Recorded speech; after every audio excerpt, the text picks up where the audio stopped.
नमस्कार, times of Swaraj में आप सबों का स्वागत है। मैं हूं संतोष सिंह और टाइम्स ऑफ स्वराज में हम बात कर रहे हैं बिहार की राजनीति की। जी हां, जिस मुहिम में नीतीश कुमार लगे हुए हैं, विपक्षी एकता की मुहिम में, उस मुहिम में बीजेपी ने सेंधमारी की कोशिश की है जीतन राम मांझी के माध्यम से।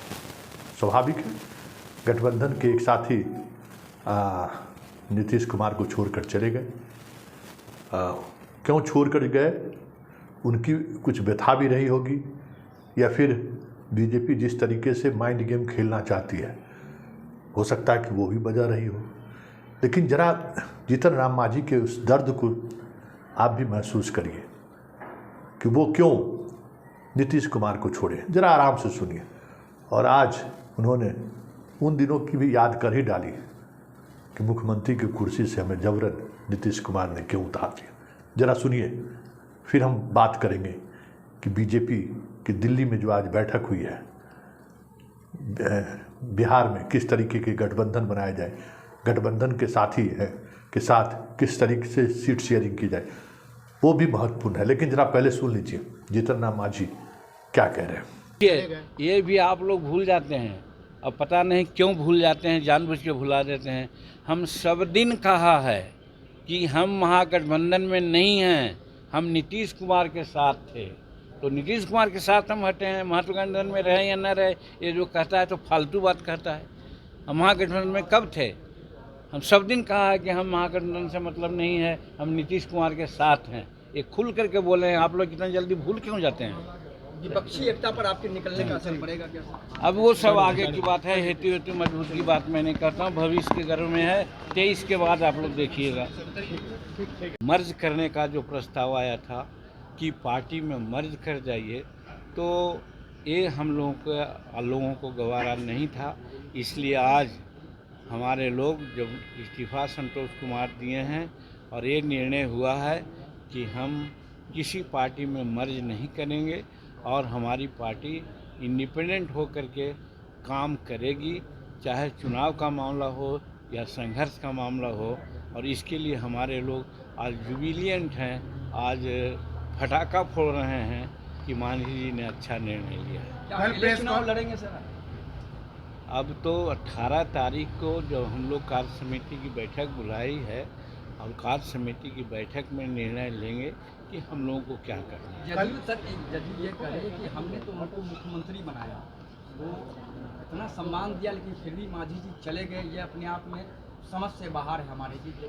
हाँ, ज़रूर समझ से बाहर उनको होगी और हम किसी का खिलाफत नहीं करते हैं। हम राजनीति में सबको सम्मान देने के लिए आए हैं और सम्मान देते हैं। हम नीतीश कुमार को भी सम्मान देते हैं। लेकिन एक ही प्रश्न आप लोगों के माध्यम से पूछते हैं, जब जीतन मांझी 9 महीना बिहार का मुख्यमंत्री रहा, कौन ऐसी गलत काम थी जिसके लिए उन्होंने गैर कानूनी गैर संवैधानिक कार्य करवा करके हमको बाध्य किए कि साहब हम मुख्यमंत्री नहीं रहे? क्योंकि लेजिस्लेचर पार्टी की बैठक बुलाने का हक होता है लेजिस्लेचर पार्टी के नेता का, और हम नेता थे और हम बैठक बुला चुके थे 19 फरवरी 2015 को। उस बैठक में निर्णय होता, लेकिन कौन ऐसी बात आई कि शरद यादव को मिला करके उन्होंने 13 फरवरी को बैठक बुला ली और जल्दीबाजी में उसी में निर्णय उन्होंने ले लिया। तो गलतफहमी तो उन्होंने की है। उनको लगा कि जीतन मांझी ऐसा न करेगा तो दिक्कत होगी, और बात सही है। 19 फरवरी को जब राज्यपाल महोदय को हम इस्तीफ़ा देने गए थे, उस समय मेरे पॉकेट में लेटर था कि असेंबली भंग कर दें।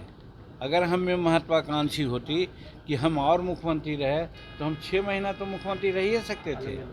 हम कार्यवाहक मुख्यमंत्री के रूप में रहते अगर असेंबली भंग करा देते तो। लेकिन हम भंग नहीं किया, हमने इस्तीफ़ा देना उचित समझा। तो ये जवाब उन लोगों को है। अगर ये कहते हैं तो वो गलत कहते हैं कि कोई महत्वाकांक्षी बात को लेकर के हम चलते हैं। हम तो आपने सुना, जीतन राम मांझी ने अपनी व्यथा रख दी है। लेकिन दिल्ली से जो खबर आ रही है, वो खबर जीतन राम मांझी के लिए भी सकून देने वाली नहीं है। बीजेपी बिहार में गठबंधन करना चाहती है, लेकिन इस बार वो नीतीश की तरह किसी ऐसे गठबंधन के साथी को मजबूत नहीं करना चाहते हैं, जो आने वाले समस्या में उनके लिए समस्याएं खड़ी कर सके। और उसमें नंबर 1 चिराग पासवान है। और चिराग को सेटल करने की बातचीत आज दिल्ली में भी बंद कमरे में जब राजनीतिज्ञों की बात हुई है बीजेपी की, तो उस पर चर्चा हुई है।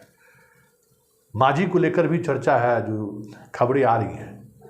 मांझी को बीजेपी का एक शर्त, वही शर्त है जो शर्त नीतीश का है, उनको पार्टी में मर्ज करना होगा। मतलब पूरी पार्टी अगर बीजेपी में वो मर्ज कर देते हैं तो 25 अगस्त 2023 को जो हमारे बिहार के सत्यदेव आर्या हैं, जो अभी इस समय त्रिपुरा के राज्यपाल हैं, उनका कार्यकाल खत्म हो रहा है, उनके जगह पर इनको राज्यपाल बनाया जा सकता है। जगह जहाँ जिस राज्य का इनको राज्यपाल बनाया जाए, लेकिन राज्यपाल बनाया जा सकता है अगर ये अपनी पार्टी को शामिल कर लेते हैं। तो बेटे को लोकसभा का टिकट भी दे दिया जाएगा, बाकी जो इनके विधायक हैं वो बीजेपी में शामिल हो जाए। मतलब हम को लेकर कोई हमदर्दी वहाँ भी देखने को नहीं मिला है। जो खबर आ रही है कि हमको लेकर जो बैठक हुई है, अमित शाह ने जो भी भरोसा दिया हो, लेकिन सम्राट चौधरी और बाकी नेताओं की जो राय है, हमको लेकर हमदर्दी नहीं है। बात यहीं तक नहीं हुई। चिराग, उपेंद्र कुशवाहा और मुकेश सहनी, इनसे भी जिस तरीके के रिश्ते बनाने की बातचीत हो रही है, उसमें भी ये कोशिश है कि इन लोगों को इतनी मजबूत ना किया जाए कि चुनाव के बाद अगर कुछ नज़दीकी मामला हो तो ये उछल कूद करें। क्योंकि इन लोगों की नज़र में है कि 2024 का परिणाम अगर गठबंधन वाली रही तो ये लोग इतने कैपेसिटी में ना रहें कि ये उधर से इधर कूद फान करें। तो ये भी है। तो और 32 सीट बीजेपी खुद लड़ना चाहती है। साथ ही जो शाह की जो रणनीति है, उस रणनीति के तहत जो क्षेत्रीय दल है उनसे दूरी बनाकर ही रखनी है, इस पर भी चर्चा हुई है। और इन सब के इतर जो सबसे महत्वपूर्ण बात है, बीजेपी का जो चरित्र रहा है 2014 के बाद, आप देखिए कितने 18 सहयोगी थे, वो घट के कितने सहयोगी वो आ गए। सारे सहयोगी धीरे धीरे उनका साथ छोड़ते चले गए। अंत में नीतीश कुमार भी उनका साथ छोड़ दिया। और नीतीश कुमार किस परिस्थिति में छोड़िया, याद कीजिए 2019 के लोकसभा चुनाव में 2 सीट इनके पास था 14 वाली, लेकिन बराबर सीट पर उन्होंने चुनाव लड़ा, 17 सीटों पर। और कई ऐसी सीटें जो बीजेपी पिछली बार 2014 के लोकसभा में जीता था, वो सीटें भी जदयू को देनी पड़ी। सब कुछ ठीक रहा क्योंकि 2019 में सरकार बननी थी। जैसी 19 में सरकार बनी, 20 में क्या हुआ, चिराग पासवान को खड़ा कर दिया गया। चिराग पासवान किसको नुकसान पहुंचाया? नीतीश को। सरकार भले नीतीश की बनी हो, लेकिन वो इस बार कमज़ोर हुई। उसके बाद किसको निशाना लगाया? उसी चिराग को जो हनुमान कहते आ रहा है, उसी चिराग को निशाना साधा। उसकी पार्टी तोड़ी गई, उसके चाचा को मंत्री बनाया गया। और उससे भी बड़ी बात कि रामविलास पासवान का जो आवाज़ था, उनके राजनीतिक जीवन की जो पहचान थी, 12 जनपद, जहाँ हर बिहार के दलित हो या सामान्य वर्ग के लोग भी क्यों ना हो, दिल्ली जब जाते थे तो 12 जनपद से उनका एक व्यक्तिगत लगाव रहता था। हर किसी की पहचान, बिहार के आइडेंटिटी 12 जनपद से थे। उस 12 जनपद को खाली करा दिया गया, रोड पर चिराग को ला दिए। फिर भी चिराग हनुमान है, अभी भी एनडीए के वो सदस्य नहीं है। जो चीज़ें चल रही हैं, चाचा भतीजा के बीच सीटों का इस तरीके से बंटवारा की बात सोच रही है कि चिराग पासवान की हैसियत इतनी ना हो सके कि आने वाले समय में वो कुछ अपनी ताकत दिखाने की कोशिश करे, या फिर बाप की तरह मौसम वैज्ञानिक न बने। तो दूसरे सहयोगी के साथ भी देख लीजिए क्या हाल है। जो सहयोगी नीतीश कुमार को कमज़ोर करने में इतना मदद किया, उनका हाल देखिए। अब मुकेश सहनी पर भी डोरा डाल रहे हैं। यही मुकेश सहनी है ना जिसको मंत्री से हटाया, उसके बाद उसके पीछे पड़ के सारे उसके विधायक को पार्टी तोड़ लिया। अब मुकेश सहनी को फिर लाने की बात हो रही है।